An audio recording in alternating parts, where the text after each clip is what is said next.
嘅燃料補貼。燃料咧係運輸業嘅主要經營成本，我哋咧係準備為運輸業提供6個月嘅燃料補貼，惠及61000名的士同埋紅巴嘅小巴司機，180間公共交通服務嘅營辦商，以及13萬名商用車嘅車主，涉及嘅開支咧大概係13億6500萬元。第二咧係運輸業嘅檢驗費，喺8月中我宣布首輪嘅措施嘅時候咧，已經包括咗豁免商用車輛嘅驗車費用。今次咧，我哋會向本地商用船隻提供一次性嘅檢驗費補貼。呢個一筆過嘅補貼咧，大約可以令到6300艘本地嘅商用船咧受惠，涉及嘅開支大概係1650萬元。第三呢係租金嘅寬免，喺8月中宣布支援措施嘅時候呢，就包括咗由10月1日開始，向地政總署同埋產業署轄下大部分作為社區同埋商業用途嘅短期租約，同埋部分出租嘅食肆同埋零售商店呢，我哋係提供50% 嘅稅務，係租金減免，為期6個月。今次咧，我哋會將呢個租金寬免嘅安排範圍咧，擴闊到包括以下幾方面嘅，地政總署、產業署、康樂及文化事務署轄下嘅公眾收費停車場，政府產業署轄下嘅超級市場、超級商店、購物商場同埋自動售賣攤位，康樂及文化事務署轄下嘅餐飲同埋零售場所，例如小食亭、商店、自動售賣機位等，以及文娛中心嘅設施；地政總署轄下嘅海濱康樂同埋活動場地；地政總署轄下嘅大部分更改地契使用條款作社區同埋商業用途嘅短期同埋臨時豁免書嘅費用。主要嘅受惠行業咧係包括倉庫同埋物流、零售同埋餐飲、工場等等。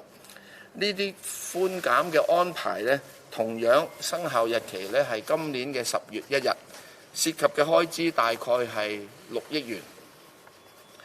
至於旅遊業方面咧，商經局同埋正係同香港旅遊發展局同埋香港旅遊業議會研究向旅行社提供支援，幫助業界應對經營嘅困難。有關嘅詳情呢，會由商經局諮詢咗業界之後呢，稍後呢就另行公佈。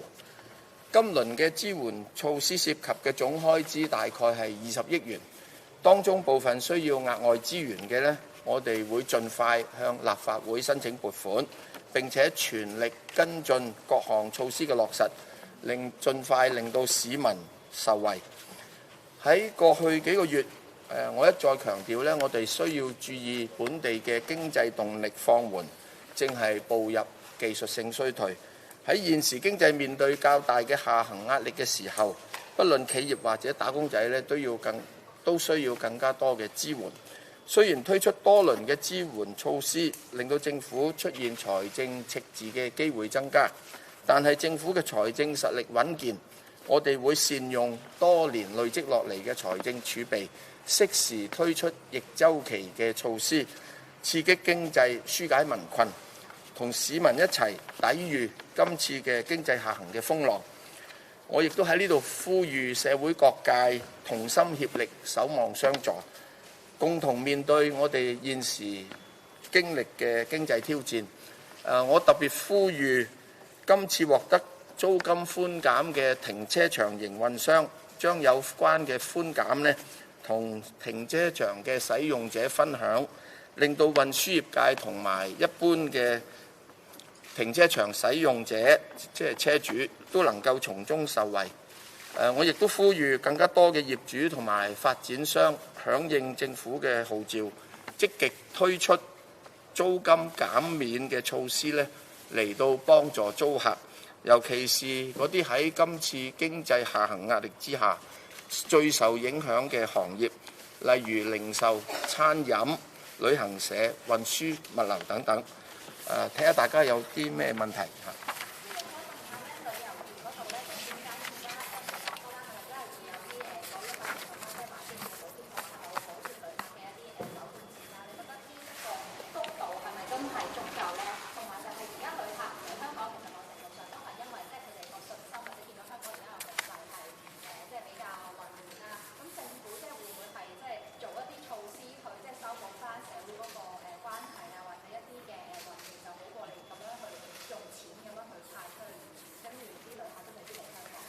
就住旅遊業方面呢，正如剛才所講呢，就邱騰華局長正係同業界進行緊一個諮詢商議，或者我交俾阿邱局長同大家講一講。多謝大家。大家聽到財政司司長就住廣泛頭先幾個行業嘅一啲支援措施啦。過往呢段時間裏面呢，就係旅遊業係同我哋反映好多目前佢哋嗰個經營嘅困難嘅，因為佢哋都係一個首當其衝嘅行業。我哋大家睇7、8月嘅旅遊數字咧係跌咗3至4成，去到9月、10月咧個跌幅其實係加劇。10月嘅頭15日咧嗰個數字係減咗一半左右。咁而旅遊業本身亦都係一個即係好人手密集嘅行業，即係領隊啊、導遊啊等等都係即係手停口停嘅。咁所以我哋喺而家呢個時候咧，同緊呢個旅議會同埋咧旅遊發展局咧去討論有咩方法可以幫助呢個行業。我哋循嘅方向咧主要都係兩個，第一個咧就係設法子俾佢哋有一啲鼓勵性嘅方式，等佢可以揾到生意。第二個咧嚟講咧，亦都即係秉承住財政司長所講嘅，即係要撐企業保就業。我哋唔希望即係企業嘅倒閉，而令到咧係即係有人失業。咁呢兩方面嘅工作咧，我哋要同頭先所講嗰兩個即係組織去討論。我希望喺短期裏面咧有一啲嘅方案出嚟，可以幫到個業界係推展一步。而且如果旅遊業界係能夠即係有所推展嘅時候咧，希望亦都咧係間接咧係可以幫到其他相關嘅行業，好嘛？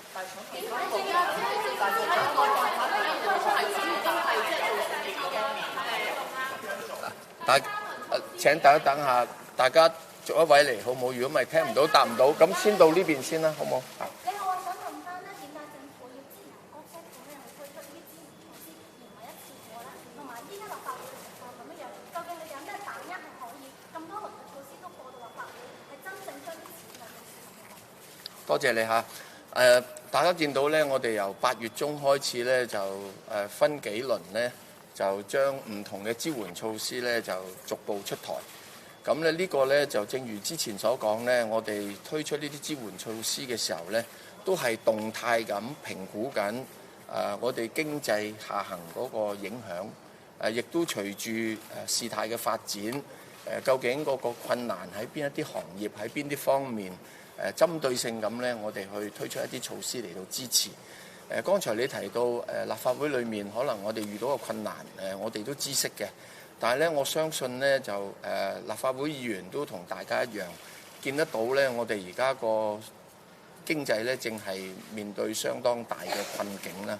咁咧，我哋都呼籲立法會議員咧，都同我哋一齊咧急市民所急，就住一啲呢啲舒緩措施嚟到應對社會需要咧，能夠盡快審議，讓到呢啲措施咧能夠早日出台。讓到更加多市民受惠。至於剛才呢位記者朋友問到而家嘅情況，政府有啲咩對策？我哋正如行政長官所講啦，面對而家我哋社會嘅情況呢，政府嘅工作主要係3個方面啦。當然一個方面呢，就係希望能夠社會係冷靜落嚟，希望我哋社會喺呢個暴力衝擊各方面呢，能夠減輕、停止落嚟，令到成個社會咧能夠恢復安寧、恢復秩序。咁咧就一方面咁樣，對於我哋自己個經濟都有好處啦。對於我哋自己本地市民嘅出行各方面咧，都係大家安心。同時咧，對於我哋吸引境外嘅，不管係旅客啦，抑或係做生意嘅人嚟香港咧，呢個都好有幫助嘅。我最近公幹去咗呢個亞太經合組織嘅會，又去咗美國呢個世界銀行同埋國際貨幣基金會嘅會。喺過程裏面呢，我見咗好多智庫啊、金融界啊、商界啊、政界嘅一啲人士，佢哋咧都表達咧對香港而家嗰個暴亂嘅情況咧係表示擔憂嘅，亦都好希望咧香港能夠早日恢復過往嘅社會安寧。令到呢一個咁安全嘅城市呢，佢哋都能夠好安心咁多啲嚟投資。咁第一方面係止暴制亂啦。第二方面呢，行政長官亦都提出呢，我哋需要同社會有一個對話，大家有多啲了解，亦都希望透過個對話呢，政府係誠懇地聽市民嘅不同嘅意見，就住我哋嘅施政同埋日後推出嘅政策呢，能夠更加貼近民心、民意、民情。咁第三方面呢，就喺具體嘅政策措施嗰方面作出回應啦。最近發表嘅施政報告裏面呢，亦都會睇得到喺施政報告裏面就住社會關心嘅問題，不管係土地房屋，抑或一啲社會民生問題呢，政府都表示積極回應同埋會努力做好。我哋希望經過多方面嘅工作，能夠盡快令到社會能夠恢復安寧啦。嗱，到呢邊好唔好？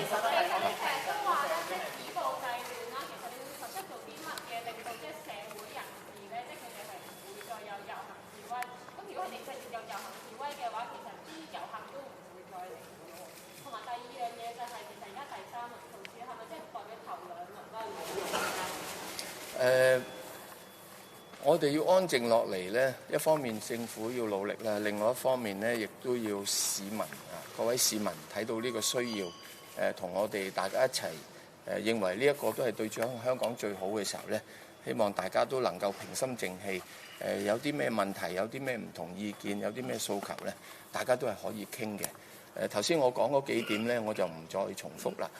至於你剛才所講，我哋今次推出第三輪措施呢，就正如我所講呢，其實我哋係不斷監察住個經濟嘅情況，亦都就住個經濟形勢個變動，對於我哋不同嘅行業嗰個影響作出評估，然之後作出回應。我哋亦都考慮跟住落嚟嘅時間呢，我哋亦都會不斷動態咁睇住，有需要嘅話呢，亦都會盡快推出措施嘅。咁所以咧，呢一個咧都已經大家諒解咧，就係隨住因為啲事情咧變得好快，個經濟嗰個波幅咧受內外因素影響咧，個反應都好大。我哋必須要咧動態咁回應啦嚇。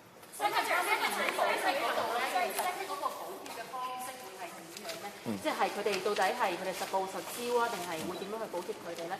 同埋係即係以後都會咁樣去即係提供一啲嘅補助俾呢一啲嘅即係運輸行業啦。同埋會唔會變相其實開咗個先例，就係話用公帑嚟到去補貼一啲即係一啲嘅私人嘅營運咧？第二就係嗰個旅遊嗰度，頭先都有提過話，都仲要同業界嗰度嚟到去商討啦。咁但係會唔會話具體嘅方向其實都係即係同而家坊間所指，譬如話有一啲酒店每人每晚有82蚊嘅資助，以及即係有一啲即係市民去買機票都會有120蚊嘅資助，會唔會個方向係呢一度咧？嗱，燃料費補貼，我請陳帆局長回應。好，多謝各位傳媒朋友。燃料個補貼主要就係考慮到最近有幾個月嗰個路面交通相對咧係受到嗰個係干擾比較大。我哋公共交通營辦商以至商務嘅車輛、商務嘅船，咁喺個別嘅月份呢，其實佢哋嘅收入呢都係有好大嘅下降。我哋提出嗰個燃料補貼安排呢，係主要分為呢幾個方向嘅。第一個就係的士同埋呢個係紅色小巴嘅司機，因為我哋大家都知道呢，的士好多嗰個駕駛者呢，其實都唔係個車主嚟嘅，好多時都係租車去揸車揾食嘅。咁紅色小巴都係，咁加埋呢，總共呢係講緊有61000個呢啲咁嘅司機。咁係因應嗰個係路面交通嗰個係影響呢，佢哋嘅收入受到亦都好大嘅衝擊。咁所以我哋建議呢，就喺呢個石油氣嗰個係入油嘅時候呢，係提供呢係每公升呢係1蚊嗰個係寬免。咁呢個呢係由政府代支。咁有關嘅安排呢，我哋會稍後呢係同呢個係石油氣嘅供應商呢去商討嗰個整體嗰個安排點樣做法。咁當然我哋都需要去呢個係立法會申請撥款啦。咁剛才司長講，我哋希望立法會嘅議員呢，亦都明白到呢係有關業界嗰個困難，亦都係睇出呢個民情呢係盡快係撥出嗰個係款項嘅申請。咁另外一個安排呢，亦都係呢就住呢個公共交通營辦商，包括係呢個綠色嘅小巴啦、專營巴士啦、呢啲係基本上係有我哋有管電車啦，呢啲佢嗰個係原油同埋電力嗰個係開支，亦都相對咧係佢整體認為一個大嘅比例。咁所以我哋咧就按一個實報實銷，會津貼佢1/3嗰個係燃料或者係電力嗰個費用，係作一個係支援嘅。咁當然另外有啲咧就係因為咧個數量相當大，而且咧佢嗰個營運嗰個模式嗰個係收入以至嗰個係安排咧都唔係一樣嘅，包括咧一啲非專營巴士咧，包括一啲係我哋係商營嘅車輛啦，同埋咧係商務嘅船。咁我哋會為佢哋提供咧係一次過嘅5000蚊嗰個係津貼嘅。旅遊嗰度 Eris 嗱，旅遊嗰度剛才阿邱局長答咗啦嚇。其實會唔會係頭先我提嗰兩樣嘢都係即係個方向？即係可唔可以講多少少？唔好意思，即係我哋而家係同業界商量緊啦，好似頭先財政司司長一開始嘅時候所講。如果我能夠即係具體確認咗個計劃嘅時候咧，我會聯同旅發局同埋即係旅議會一齊出嚟講嗰個具體嘅詳細。所以喺現階段嚟講，我唔希望大家即係作即係不正確嘅揣測啦。但係你話方向嗰度嚟講咧，頭先我講咗兩個，第一個就係點樣能夠俾到個業界可以鼓勵佢哋揾到所謂生意。咁因為生意即係如果係遊客嚟講咧，對香港係有幫助嘅。第二個嚟講咧，必須要盡量咧係保到企業，亦都保到就業。第三個咧，頭先有一位記者朋友問到咧，就係除咗有啲措施可能我哋需要去立法會攞新撥款之外咧，我點解要同呢兩個組織去傾咧？就係話我哋都希望用現有嘅啲資源，可以喺今年呢個財政年度之內，能夠將呢啲咁嘅計劃，即係多又好少又好，能夠出台嘅時候咧，就變咗嗰個計劃可以立即去推動，而唔需要等到話即係等一批新嘅撥款嚟講。咁所以呢個我需要少少嘅時間。我都希望喺盡快嘅時候咧，同呢兩個組織咧能夠確定咗呢啲嘢嘅時候咧，同大家做一個即係交代。咁所以喺現階段嚟講，希望大家新聞界嘅朋友即係等一等，等我哋確定嘅計劃嘅時候，我會出嚟再講。唔該。Just a few English questions. Just how helpful do you think this round of measures is going to be? Because we have 2 rounds already. That doesn't seem to improve the situation by much. And second, regarding the fuel subsidy, is that going to really be useful? Because drivers have complained that they're not earning much these days because people are not going out to consume and not using the service. Tourists are not coming. So is that subsidy going to be really helpful? Third question regarding the rumored plans to subsidize hotel fees and air tickets. Can the government review why hasn't you guys rolled this measure out now, even though rumors have already been flying around today? Yeah. Thank you. Well, on this third round of measures, I would say that the first 2 rounds of measures have been welcomed by the community and the sectors related. But since the economic situation is worsening quite fast, we roll out this third package targeting certain sectors which are hard hit. So going forward, we will continue to monitor the situation closely.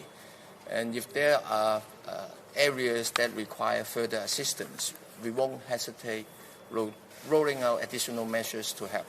The idea is to weather through these difficulties with the community in the spirit of sustaining the enterprises, protecting jobs, and relieving the livelihood of our people. On the question of fuel subsidy, I would like to ask Frank to respond. Well, as you have rightly pointed out, the public transport sector has been hardest hit because of the marches and demonstration on the streets. Okay, you ask whether or not this kind of subsidy scheme would help relieve the operating pressure of the transport sector. I think it would.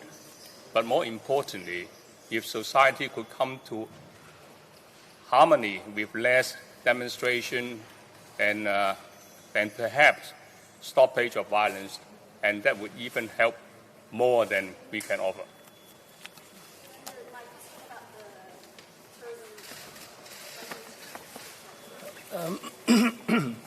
Well, it's a fact that we have been talking to the travel industry on how to sort of help them because they are the most hard-hit sector.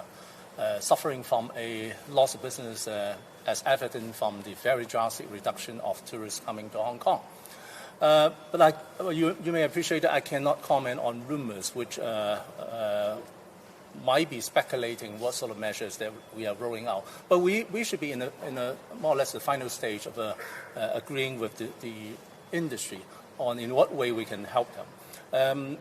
In general, I think there are a few directions that we are working together with the trade. The first and the foremost is how to sort of provide certain incentive for them to bring some business. But of course, well, some of friends in your question also made a valid point that without restoring peace, the industry will still be very much hard hit and facing a lot of challenges. So as we sort of try to restore peace, as we appeal to the people to resume sort of order, nothing should stop us by sort of working together with trade and find some ways to help to boost business. That's direction number one. The second one is in considering any measures, we'll try to, as the financial secretary always says, we'll try to keep both the companies and the workforce intact, because without sort of a company being intact, jobs might be lost. So that's the second direction. And the third one, as I mentioned just now, is we will try to find solutions which can provide immediate relief instead of waiting for some months. While some measures may need to go to let's go for additional funding, we are hoping to find sort of ways and means so that we can provide certain relief which can be used by the trade without any delay. So these are the directions that we are working on. I hope to come back to you all in a very short period of time once we have agreed things with, say, the travel industry.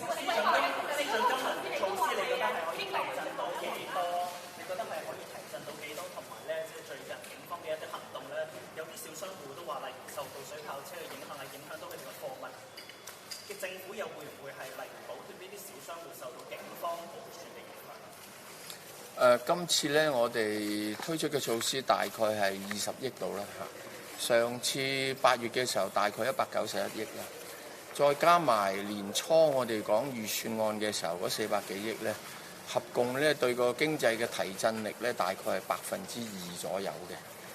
咁咧呢個第一點啊。第二點，你剛才提到嘅問題咧，就係喺我哋去考慮我哋嘅舒緩措施嘅時候。我哋從整體經濟形勢同各個受影響嘅業界嗰方面會去考慮。咁咧往後嚟講咧，我哋都係繼續保持一個動態嘅一個評估啦嚇。多謝大家，多謝。